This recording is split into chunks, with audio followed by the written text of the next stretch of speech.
logo no início do seu ministério, algumas semanas, talvez meses, Jesus tem esse famoso encontro com Nicodemos. Mas o texto vai continuar e vai nos dizer que Jesus também teve um outro encontro especial. O texto bíblico nos diz, no capítulo 4 de João, que Jesus precisava ir para a Samaria, após passar esta pequena temporada na Judéia. João capítulo 4, versículo 1. Os fariseus ouviram falar que Jesus estava fazendo e batizando mais discípulos do que João, embora não fosse Jesus quem batizasse, mas os seus discípulos. Então, neste período que ele fica ali na Judéia, ele purifica o templo, realiza vários sinais e maravilhas. Nicodemos o procura, ele explica conceitos espirituais acerca do reino de Deus, e ele também começa a conquistar novos seguidores que são batizados pelos seus discípulos. Quando o Senhor ficou sabendo disso, saiu da Judéia e voltou para a Galiléia mais uma vez. Ele volta então para a sua região. Agora, o versículo 4 de João, capítulo 4, é muito intrigante, porque diz assim: era-lhe necessário passar por Samaria. Era-lhe necessário passar pela Samaria. Por que era necessário passar pela Samaria? Quando você olha para o mapa, você vê que Jesus estava então no sul, na Judéia, e ele estava indo para a Galiléia. E o que ficava entre esses dois estados? A Samaria. Mas nós já vimos que os judeus não se davam com os samaritanos. Eles se detestavam, eles se odiavam. Um judeu não passava, não pisava em território samaritano. Ele dava a volta pela Pérea, Decápolis, e assim chegava na Galiléia. Mas o texto diz que Jesus precisava passar pela Samaria. Ele queria passar pela Samaria. E por que Jesus passa pela Samaria? Porque ele queria ter um encontro com uma mulher. E é aqui que nós vemos então o ministério de Jesus na Samaria, começando com o encontro dele com uma mulher, a mulher samaritana, num poço de água. João capítulo 4, versículo 5. Assim que chegou a uma cidade chamada Sicar, perto das terras de Jacó, que Jacó dera a seu filho José, havia ali poço de Jacó. Jesus, cansado da viagem, sentou-se à beira do poço. Isto se deu por volta do meio-dia.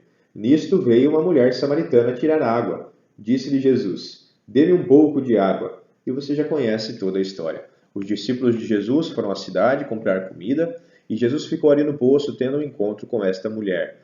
Um encontro com a mulher samaritana, na qual Jesus mostra que o único meio de um homem saciar a sua sede espiritual é crendo nele.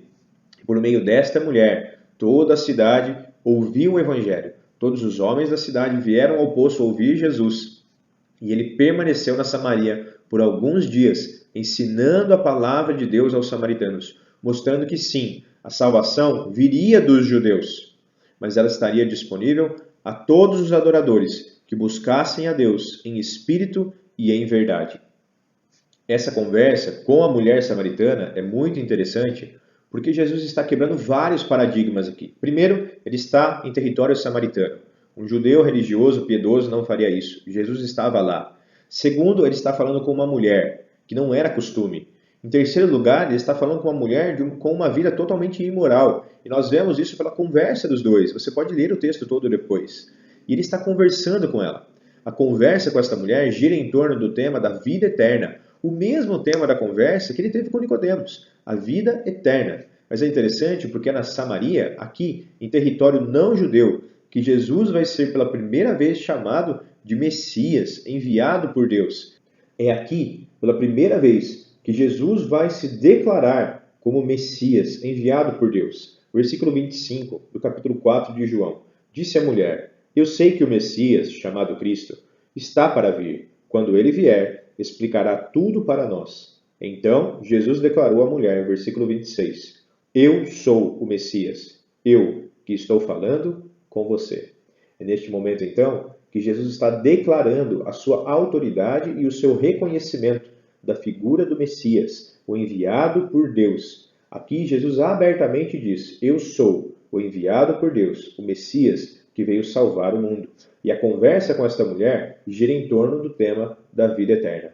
Agora, ela corre para sua cidade, chama os homens e as autoridades dessa cidade, eles vão até o encontro com Jesus, ali no poço, e Jesus permanece com eles por alguns dias. E estes homens, então, recebem a presença e a visita do Messias. Jesus veio para o que era seu, para o seu povo, os judeus, mas não exclusivamente para os judeus. Ele está deixando claro que a salvação de Deus era aberta a todos os povos, inclusive aos inimigos do povo de Deus, os samaritanos. O texto vai dizer para nós, versículo 39, muitos samaritanos daquela cidade creram nele, por causa do seguinte testemunho dado pela mulher. Ele me disse tudo o que tenho feito. Assim, quando se aproximaram dele, os samaritanos insistiram em que ele ficasse com eles, e ele ficou 2 dias ali na Samaria. E por causa da sua palavra, muitos outros creram em Jesus. E disseram à mulher, versículo 42, agora cremos, não somente por causa do que você disse, pois nós mesmos ouvimos e sabemos que este é realmente o Salvador do mundo. Não foi na Judéia que o título de Salvador do mundo foi dado a Jesus. Foi na Samaria, entre os povos inimigos de Deus. A graça de Deus estava indo além das fronteiras dos judeus, como o desejo de Deus sempre foi. Que os judeus fossem luz para os gentios, e não que retivessem a luz de Deus, a palavra de Deus, somente para si. Agora, Jesus estava cumprindo a vontade do Pai, levando salvação, até para aqueles que eram considerados indignos, inferiores. Jesus é clamado como Salvador do mundo na Samaria. Enquanto Jesus estava exercendo o seu ministério na Judéia, posteriormente, 3 dias na Samaria, enquanto isso estava acontecendo, João Batista foi preso por Herodes Antipas. A gente pode ver isso em Marcos, capítulo 6. Você pode abrir a sua Bíblia ali também, por favor. Marcos, capítulo 6, versículo 17. Pois o próprio Herodes tinha dado ordens para que prendessem João, o amarrassem e o colocassem na prisão, por causa de Herodias, mulher de Filipe, seu irmão, com a qual se casara. Há aqui uma grande confusão entre os Herodes. Você já viu, você já se lembra que nós vimos que depois que Herodes o Grande morreu, seus filhos herdaram partes, dividiram a Palestina entre si. O que esse texto está nos dizendo é que havia uma briga, uma intriga entre 2 filhos de Herodes. Aqui ele cita um, que é o Filipe, e outro Herodes aqui é o Herodes Antipas. Herodes Antipas tomou para si a esposa do seu irmão Herodes Filipe. Então, Herodes Filipe era casado com uma mulher, aqui ela é chamada de Herodias, e Herodes Antipas toma ela como sua mulher e se casa com ela. João Batista vai acusá-los de estarem em pecado. O versículo vai dizer para nós, na sequência, versículo 18. Herodias odiava João, e João havia sido preso por Herodes Antipas, porque João dizia para Herodes, não é permitido que você viva com a mulher do teu irmão. Assim, Herodias o odiava e queria matá-lo, mas não podia fazê-lo, porque Herodes tinha medo de João e protegia João, sabendo que ele era um homem justo e santo. E quando o ouvia, ele ficava perplexo. Mesmo assim, gostava de ouvi-lo.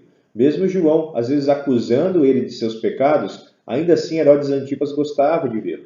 Ele vai ser preso, então, enquanto Jesus está exercendo o seu ministério ali na Judéia, no início do ministério de Jesus.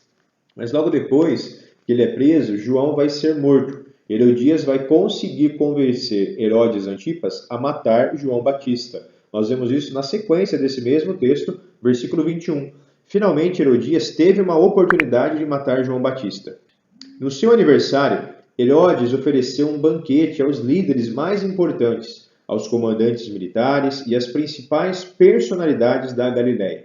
Lembrando que Herodes Antipas ele reinava na região da Galiléia. Ele conseguiu prender João Batista, provavelmente ali na região da Judéia ou da Pérea, e levou ele preso para a Galiléia, porque João Batista estava pregando contra o pecado que Herodes, lá da Galiléia, estava cometendo. Quando a filha, versículo 22, quando a filha de Herodias entrou e dançou, agradou muito a Herodes e aos convidados. O rei disse à jovem, peça-me o que quiser e eu lhe darei.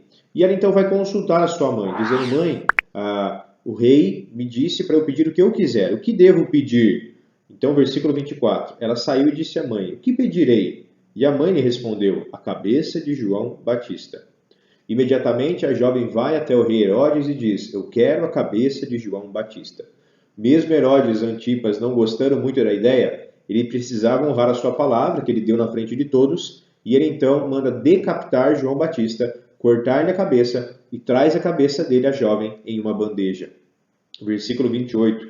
Trouxe a cabeça dele num prato e a entregou à jovem. E esta deu a cabeça de João Batista, a sua mãe. Versículo 29. Tendo ouvido isto, os discípulos de João vieram, levaram o seu corpo e o colocaram num túmulo. É interessante porque o próprio Senhor Jesus vai dizer que nunca existiu na terra um homem tão valoroso como João Batista. É assim que ele morre, nas mãos de Herodes Antipas, porque estava pregando contra o pecado deste rei, deste tetrarca. Jesus, então, continua o seu ministério ali entre a Judéia e depois a Samaria.